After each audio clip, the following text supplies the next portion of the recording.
అది కూడా అమలు చేయలేదు. అలాగే పండగ కానుకల స్కీమ్ అమలు చేయలేదు.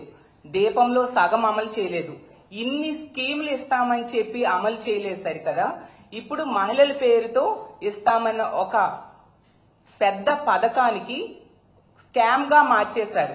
అదే కుట్టు మిషన్స్ ట్రైనింగ్ స్కీమ్ అనేది ఒకటి పెట్టారు. అందులో ఏకంగా మొదటి విడతలో 157 కోట్లు దోపిడీ చేయడానికి వీళ్ళు ప్లాన్ చేసి ఓవరాల్ గా 245 కోట్లు 50 రోజుల్లో దోచుకోవడానికి వీళ్ళు ప్లాన్ చేశారంటే ఎంత దారుణమో, మహిళల్ని మోసం చేయాలనుకోవడం ఎంత దురదృష్టకరమో మనం అర్థం చేసుకోవచ్చు. ఈ రోజు ఒక్క మహిళల్లో ఈ వర్గం ఆ వర్గం అని లేదు. బీసీలు, కాపులు, రెడ్లు, అలాగే కమ్మ, క్షత్రియ, వైశ్య అంటే ఎకనామికల్లీ బ్యాక్వర్డ్ క్లాస్ లో ఉన్న మహిళలకు కూడా అందరికి కూడా ఈ కుట్టు మిషన్లు ట్రైనింగ్ ఇస్తామని చెప్పి వీళ్ళు అందులో పెద్ద స్కామ్ కి తెరలేపడం నిజంగా చాలా దురదృష్టకరం. ఈ రోజు రాష్ట్రంలో తీసుకుంటే అప్పుల్లో ఒకవైపు రికార్డు సృష్టిస్తూ ఉన్నారు, ఇంకోవైపు అవినీతిలో రికార్డు సృష్టిస్తూ ఉండే పరిస్థితి మనకు కనిపిస్తూ ఉంది.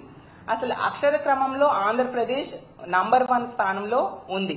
తీసుకుంటే అవినీతిలో కూడా ఈ రోజు నంబర్ 1 స్థానంలో ఈ కూటమి ప్రభుత్వం అధికారంలోకి వచ్చాక తీసుకొచ్చిన పరిస్థితి మనం చూసాం. ఎన్నికల టైంలో సూపర్ 6 హామీలు అని చెప్పారు. ఇప్పుడు అధికారంలోకి వచ్చాక సూపర్ స్కామ్స్ అమలు చేస్తూ ఉండే పరిస్థితి మనం చూస్తూ ఉన్నాము. ఎన్నికల టైంలో బాబు షూరిటీ భవిష్యత్ గ్యారంటీ అన్నారు. ఈ రోజు బాబు షూరిటీ అవినీతి గ్యారంటీ అన్న టైప్ గా వీళ్ళు పరిపాలిస్తూ ఉండే పరిస్థితి మనం చూస్తూ ఉన్నాము. అలాగే తీసుకుంటే తెలుగుదేశం పార్టీ కాస్త ఇప్పుడు తెలుగు దోపిడీ పార్టీగా మారిపోయిన పరిస్థితి. అలాగే గతంలో జగనన్న ప్రభుత్వంలో స్కీముల ఆంధ్రప్రదేశ్ గా ఉండే ఈ స్కీమ్ ఆంధ్ర ఈ రోజు ఈ కూటమి ప్రభుత్వం అధికారంలోకి వచ్చాక స్కామ్ ఆంధ్రగా మారిపోవడం నిజంగా చాలా దురదృష్టకరం. అలాగే కూటమి ప్రభుత్వం అనేది కుంభకోణాల ప్రభుత్వంగా ఈ రోజు మారిపోయింది. అలాగే ఎన్డీఏ ప్రభుత్వానికి అర్థం వీళ్ళు మార్చేశారు. నారా దోపిడీ అలయన్స్ ప్రభుత్వంగా వీళ్ళు పరిపాలిస్తూ ఉండే పరిస్థితి మనం చూస్తూ ఉన్నాం. ఈ రోజు ఈ రాష్ట్రంలో ఈ మహిళలకు ఇచ్చే కుట్టు మిషన్స్ అలాగే దాని ట్రైనింగ్ ప్రోగ్రామ్ లో తీసుకుంటే పెద్ద స్కామ్ కి స్కెచ్ వేశారు. అంటే మహిళలకు ఇచ్చే దానిలో కూడా దోపిడీ చేద్దామని వీళ్ళు ప్లాన్ చేశారంటే ఎంతగా దిగజారిపోయారో మనం అర్థం చేసుకోవచ్చు. ఒక మహిళ మంత్రిగా ఉన్న శాఖలో ఇలాంటి అవినీతి జరుగుతూ ఉండడం నిజంగా చాలా దారుణమైన పరిస్థితి. అసలు మొదటేమో 1,00,000 మంది మహిళలకి కుట్టు మిషన్స్ ఇస్తామని చెప్పారు. ఇందులో 50 రోజుల్లో 157 కోట్ల స్కామ్ కి వీళ్ళు తెరలేపారు అనమాట. అసలు 2 రోజులుగా ఈ స్కామ్ గురించి రాష్ట్రంలో ఉన్న మహిళలందరూ కూడా గగ్గోలు పెడుతూ ఉన్నారు. క్లియర్ గా ఈ స్కామ్ అనేది అర్థమైపోతూ ఉండే పరిస్థితి. కానీ ఈ రాష్ట్ర ప్రభుత్వంలో పెద్దలు ఎవరు కూడా కనీసం నోరు మెదపట్లేదంటే ఇందులో ఎవరెవరి పాత్ర ఉందో మనం అర్థం చేసుకోవచ్చు. అసలు ఈ స్కీమ్ అనేది మహిళా దినోత్సవం రోజు ముఖ్యమంత్రి గారు లాంచ్ చేయడం జరిగింది. ఈ కుట్టు మిషన్స్ ట్రైనింగ్ ప్రోగ్రామ్ అనేది అది ఎంత భారీగా మహిళా దినోత్సవం రోజు లాంచ్ చేసిన ఈ స్కీమ్ లో ఇంత భారీ స్కెచ్ వేసి ఇంత స్కామ్ కి తెరలేపడం నిజంగా చాలా దురదృష్టకరం. గతంలో జగనన్న పాలనలో తీసుకుంటే మనం చూసాం ఈ బీసీ మహిళల కోసం ఆసరా ఇచ్చేవారు, చేయూత ఇచ్చేవారు, అలాగే 0 వడ్డీ, అమ్మఒడి పథకం అమలయ్యేది. అలాగే మహిళల కోసం ఇళ్ల పట్టాలు ఇచ్చేవారు, ఇల్లు నిర్మాణం చేసి ఇచ్చారు. అలాగే తీసుకుంటే పెళ్లి కానుక, ఫీజు రియంబర్స్మెంట్ ఇన్ని బీసీ మహిళలకు ఇచ్చేవారు. అవన్నీ కూడా ఈ కూటమి ప్రభుత్వం అధికారంలోకి వచ్చాక ఎత్తేయడం జరిగింది. ఎత్తేయడం కాకుండా కొత్తగా ఇస్తామన్నవి ఏవి కూడా వీళ్ళు ఎన్నికల టైంలో ఇస్తామన్నవి ఇవ్వలేదు సరికదా.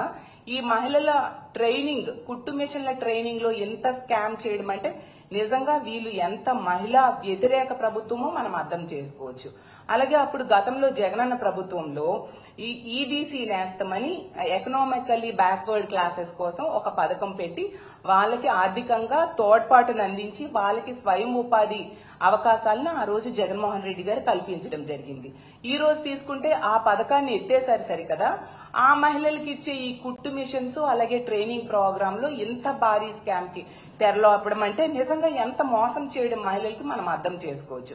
అలాగే తీసుకుంటే గతంలో జగన్మోహన్ రెడ్డి గారి ప్రభుత్వంలో కాపు నేస్తం అని చెప్పి కాపు మహిళల కోసం ఆ పథకాన్ని అమలు చేసి వాళ్ళకి ఎంతగానో తోడ్పాటును అందించడం జరిగింది. మరి ఈ కూటమి ప్రభుత్వం అధికారంలోకి వచ్చింది కదా, చంద్రబాబు నాయుడు గారైనా పవన్ కళ్యాణ్ గారు గాని ఈ కాపు మహిళల కోసం ఒక ఉపాధి అవకాశాన్నైనా లేక ఒక పథకాన్నైనా ఇచ్చారా అని నేను అడుగుతూ ఉన్నాను. ఇవ్వలేదు సరికదా. ఆ కాపు మహిళలకి ఇచ్చే ఈ ట్రైనింగ్ కుట్టు మిషన్స్ ట్రైనింగ్ ప్రోగ్రామ్ లో కూడా ఇలాంటి భారీ అవినీతికి పాల్పడాలని వీళ్ళు ప్రయత్నిస్తూ ఉన్నారంటే ఎంత దారుణమో, ఎంత దారుణంగా మహిళల్ని వీళ్ళు మోసం చేయడానికి పూనుకున్నారో మనం అర్థం చేసుకోవచ్చు. అసలు ఈ రాష్ట్రంలో తీసుకుంటే ఈ ప్రభుత్వం అధికారంలోకి వచ్చాక ఎన్నో కుంభకోణాలు, ఒకవైపు ఇసుకలో కుంభకోణం చూస్తూ ఉన్నాం, మట్టిలో కుంభకోణం చూస్తున్నాం, మద్యంలో కుంభకోణం చూస్తున్నాం, వర్షా భూముల్లో కుంభకోణం చూసాము, అలాగే అమరావతి టెండర్లో కుంభకోణం చూసాము, అలాగే కాంట్రాక్ట్ పనుల్లో కుంభకోణం మనం చూస్తూ ఉన్నాము, చెరువు పనుల్లో కుంభకోణం చూస్తూ ఉన్నాము, అలాగే గోకులాల నిర్మాణంలో కూడా కుంభకోణం చూస్తూ ఉన్నాము, విద్యుత్ కొనుగోలు ఒప్పందాల్లో కూడా కుంభకోణం చూస్తున్నాం. ఇవన్నీ సరిపోవన్నట్టుగా మహిళలకి ఇచ్చే కుట్టు మిషన్స్ ట్రైనింగ్ లో కూడా వీళ్ళు కుంభకోణం చేయాలనుకోవడం నిజంగా చాలా దారుణమైన పరిస్థితిని నేను భావిస్తూ ఉన్నాను. అసలు వీళ్ళు శిక్షణ పెట్టిందే బీసీలకు, ఈబీసీలకు, కాపు మహిళలకి 1,00,000 మంది మహిళలకి ట్రైనింగ్ ఇద్దామనేసి అనుకున్నారు. ఈ కుట్టు మిషన్ స్కీమ్ ని కూడా కమిషన్స్ కి కల్పతరువుగా వీళ్ళు మార్చేశారు. అంటే ఎంత దారుణమైన పరిస్థితి నెలకొందో మనం అర్థం చేసుకోవచ్చు. అసలు ఆడబిడ్డల సొమ్ము తినడానికి ఈ కూటమి ప్రభుత్వంలో ఉన్న పెద్దలకి అసలు సిగ్గు అనిపించట్లేదా అని నేను అడుగుతూ ఉన్నాను. ఈ రోజు తీసుకుంటే 1,00,000 మంది మహిళలకి వీళ్ళు ఏం చెప్పారు, ఈ 1,00,000 మంది మహిళలకి శిక్షణ కోసం 230 కోట్లు కేటాయించారంట. ఓకే, మంచిదే.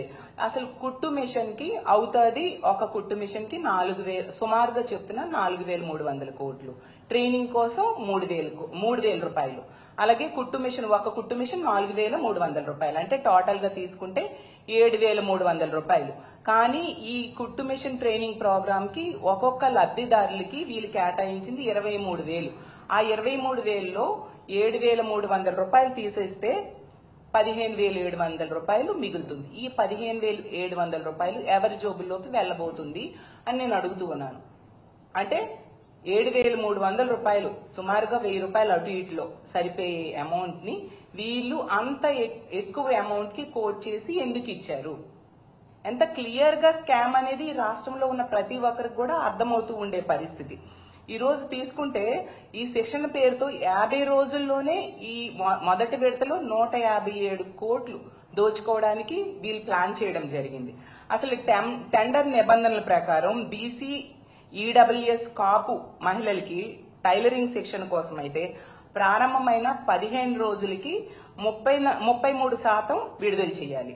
అలాగే 30 రోజుల తర్వాత ఇంకో 33% విడుదల చేయాలి. 50 రోజుల తర్వాత మిగతా 34% విడుదల చేయాలి. వీళ్ళు మాత్రం ఈ కాంట్రాక్టర్ కి ఏంటంటే ప్రారంభం కాకుండానే మొబిలైజేషన్ అడ్వాన్స్ కింద 25 కోట్లు రిలీజ్ చేయడానికి వీళ్ళు సిద్ధమైపోయారు.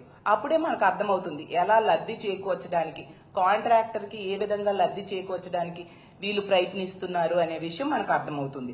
అసలు నిబంధనల ప్రకారం తీసుకుంటే ఒక్కో లబ్ధిదారుడికి 45 రోజుల్లో 360 గంటలు శిక్షణ ఇవ్వాలి. కానీ వీళ్ళు మాత్రం 135 గంటలు మాత్రమే శిక్షణ ఇచ్చి చేతులు దులిపేసుకోవడానికి ప్లాన్ చేస్తూ ఉన్నారు. కనీసం ట్రైనింగ్ కిట్ కూడా ఇవ్వని పరిస్థితి మనం చూస్తూ ఉన్నాం ఈ శిక్షణ కార్యక్రమంలో. అలాగే అసలు నిజం చెప్పాలంటే గవర్నమెంట్ సంస్థలు ఉన్నాయి కుట్టు మిషన్స్ ట్రైనింగ్ ఇవ్వడానికి. తీసుకుంటే society for employment generation and enterprises development in Andhra Pradesh, SEEDAP ఉంది కదా. అలాగే తీసుకుంటే ఆంధ్రప్రదేశ్ పారిశ్రామిక సాంకేతిక కన్సల్టెన్సీ సంస్థ ఎపిట్కో, ఏపీఐటీసీఓ ఉంది. అలాగే తీసుకుంటే కేంద్ర సంస్థ దీన్ దయాళ్ ఉపాధ్యాయ గ్రామీణ కౌశల్ యోజన, DDUGKY సంస్థ ఉంది. ఇవన్నీ సంస్థలు కుట్టు మిషన్స్ ట్రైనింగ్ ఇవ్వడానికి గవర్నమెంట్ తరఫున ఉంటే అవన్నీ వదిలేసి, ఈ నిబంధనలన్నీ వదిలేసి టెండర్కి వెళ్లారు. ఆ టెండర్లో అయినా L1 కేమో ప్రాధాన్యత ఇవ్వకుండా L2, L3కి ఇవ్వడమే కాకుండా L1 కి తూతూ మంత్రంగా ఒక 5% ఇచ్చి L2, L3కి 95% ఎక్కువ వరకు వాళ్ళకి ఇవ్వడం జరిగింది అనమాట. అంటే ఎంత వీళ్ళు పర్సనల్ లబ్ధి కోసం ఈ విధంగా చేశారో మనం అర్థం చేసుకోవచ్చు.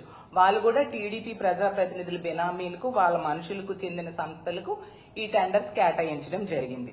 అసలు మేము అందుకే ఇంత క్లియర్ గా అర్థమవుతూ ఉంది, వీళ్ళు దోచుకోవడానికి ప్లాన్ చేశారు. 23,000 రూపాయలు కేటాయిస్తే ఒక లబ్ధిదారుడికి అయిన ఖర్చు కేవలం 7,300 రూపాయలు, అంటే 15,700 రూపాయలు ఎటువైపు డైవర్ట్ చేయడానికి వీళ్ళు ప్లాన్ చేస్తున్నారు అనేది క్లియర్ గా అర్థమవుతుంది.